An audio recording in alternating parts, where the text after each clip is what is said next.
Hi, ಇದು Sunday morning. ನನ್ನ ತಂಗಿದು birthday ಇತ್ತು. ಡ್ರೆಸ್ ತಗೊಂಡು ಸರ್ಪ್ರೈಸಿಂಗ್ ಆಗಿ ಅವ್ರ ಮನೆಗೆ ಹೋದ್ವಿ. ಅವಳಿಗಂತೂ ತುಂಬಾ ಖುಷಿ ಆಯ್ತು. ಇದು ಬಾವ ಕೊಡ್ಸಿದ ಸೀರೆ ಅವಳಿಗೆ. ಸೊ ಅದನ್ನ ದೇವ್ರ ಮುಂದೆ ಇಟ್ಟು ಪೂಜೆ ಮಾಡಿದ್ಲು.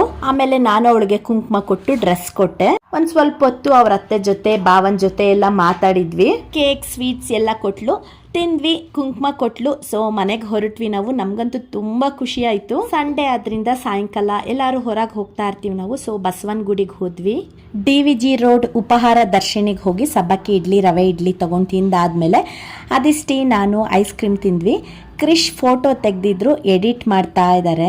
ಶಾಪಿಂಗ್ ಎಲ್ಲ ಏನು ಮಾಡ್ಲಿಲ್ಲ, ಸುಮ್ನೆ ಹಾಗೆ ಎಲ್ಲ ಕಡೆ ಸುತ್ತಾಡ್ಕೊಂಡು ಮನೆಗ್ ಬಂದ್ವಿ. ಅಷ್ಟೊತ್ತಿಗೆ ನನ್ನ ತಂಗಿ ಫೋನ್ ಮಾಡಿ ಡಿನ್ನರ್ಗೆಲ್ಲ ಹೊರಗೆ ಹೋಗೋಣ ಅಂತ ಹೇಳಿದ್ಲು. ಕದಂಬ ವೆಜ್ ಹೋಟೆಲ್ಗೆ ಹೋದ್ವಿ. ಊಟ ಎಲ್ಲ ಸೂಪರ್ ಆಗಿತ್ತು. ಊಟ ಮುಗಿಸಿ ಮನೆಗೆ ಬರುವಾಗ ರಾತ್ರಿ 10:30. ಸೊ ಫುಲ್ ಟಯರ್ಡ್ ಆಗಿತ್ತು. ಬಂದಿದ್ದು ಮಲಗಿದ್ದು.